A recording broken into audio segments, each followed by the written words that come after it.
রাসূল সাল্লাল্লাহু আলাইহি সাল্লামের দেহ মোবারক এখনও রওজা পাকে দেওয়া হয়নি। নামাজের সময় আজান দিতে বেলাল রাদিয়াল্লাহু তাআলা আনহু এগিয়ে এলেন। আশহাদু আল্লা ইলাহা ইল্লাল্লাহু বলার পর যখন তিনি আশহাদু আন্না মুহাম্মাদুর রাসূলুল্লাহ বললেন, বলে তিনি মিম্বারের দিকে তাকালেন। এই প্রথম তিনি দেখলেন রাসূল সাল্লাল্লাহু আলাইহি সাল্লাম বেলালের সামনে নেই। তিনি কান্নায় ভেঙে পড়লেন, দুমড়ে মুচড়ে পড়লেন। 3 দিনের জন্য তিনি বোবা হয়ে গেলেন। আজান দিতে গেলেই তিনি কান্নায় স্তব্ধ। এমত অবস্থায় বেলাল রাদিয়াল্লাহু তাআলা আনহু কান্না করতে করতে বললেন, আমি আর আজান দেব না। যেখানে মহানবী সাল্লাল্লাহু আলাইহি সাল্লাম নেই, আমি সেখানে থাকব না। এই বলে তিনি মদিনা ছেড়ে সিরিয়ায় চলে যান। 6 মাস কেটে গেল। একদিন তিনি স্বপ্নে দেখলেন যে মহানবী সাল্লাল্লাহু আলাইহি সাল্লাম তাকে বলছেন, ইয়া বেলাল, কি ব্যাপার, তুমি আমাকে একবারও দেখতে আসোনি? এতদিন হয়ে গেল, তোমার হৃদয় কি আমার সাক্ষাৎ করতে চায় না? ঘুম ভেঙে বেলাল চিৎকার দিয়ে লাব্বাইকা ইয়া রাসূলুল্লাহ বলে মাঝরাতেই দ্রুতগতিতে মদিনায় সফর করলেন। আর রাসূলের রওজার পাশে কেঁদে কেঁদে বেহুশ হয়ে গেলেন। বেলাল রাদিয়াল্লাহু তাআলা আনহু এর আগমনের খবরে মদিনাবাসী আনন্দে আত্মহারা। তাকে দেখে তার কণ্ঠে আজান শুনতে সাহাবীরা ব্যাকুল, কিন্তু তিনি কিছুতে রাজি না। অবশেষে হাসান এবং হুসেন রাদিয়াল্লাহু তাআলা আনহু এগিয়ে এসে বললেন, মামা, দয়া করে একবার আজান শোনান, যেভাবে আমার নানাজানকে শোনাতেন। মাসুম বাচ্চাগুলোর দিকে তাকিয়ে বেলাল রাদিয়াল্লাহু তাআলা আনহু না করতে পারলেন না, কারণ এই 2 ছোট্ট শিশু ছিল রাসূল সাল্লাল্লাহু আলাইহি সাল্লামের কলিজার টুকরা। তিনি আবার আজান দিলেন। সাথে সাথে মদিনার মাটি স্তব্ধ হয়ে গেল। সবাই দৌড়ে মসজিদে নববীর দিকে ছুটল। কর্মরত মানুষরা কাজ ভুলে গেল। মায়েরা ঘরের কাজ বন্ধ করে দিল।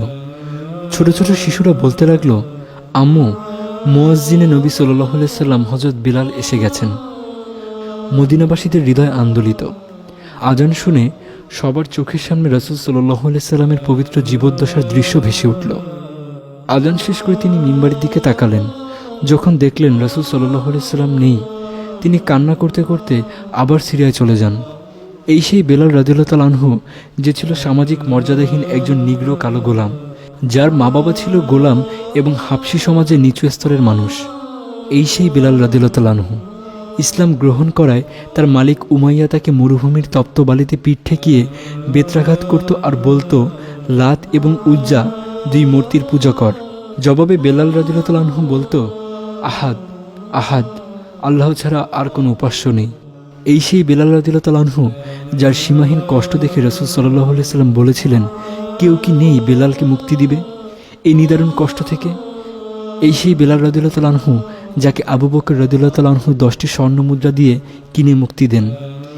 এই দেখে উমাইয়া হেসে বলেছিল, ইয়া আবু, তুমি কি পাগল? এই গোলামের জন্য তুমি আমাকে 1টি স্বর্ণ মুদ্রা দিলেও আমি তোমাকে কি দিয়ে দিতাম।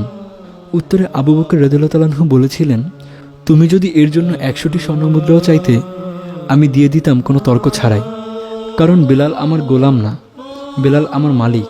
এই সেই বেলাল রাদিয়াল্লাহু তাআলা আনহু মক্কা বিজয়ের পর রাসূল সাল্লাল্লাহু আলাইহি সাল্লাম বলেছিলেন, ইয়া বেলাল, কাবার উপর দাঁড়িয়ে আজান দাও।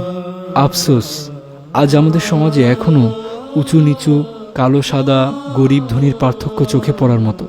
এই ঈমানের কি দাম, যে ঈমান আমাকে মানুষ থেকে অমানুষ বানায়? এই বিশ্বাসের কি দাম, যে আমাকে উঁচু নিচু পার্থক্য শেখায়? আল্লাহ আমাদের সকলকে সঠিক বুঝ দান করুন। আমিন।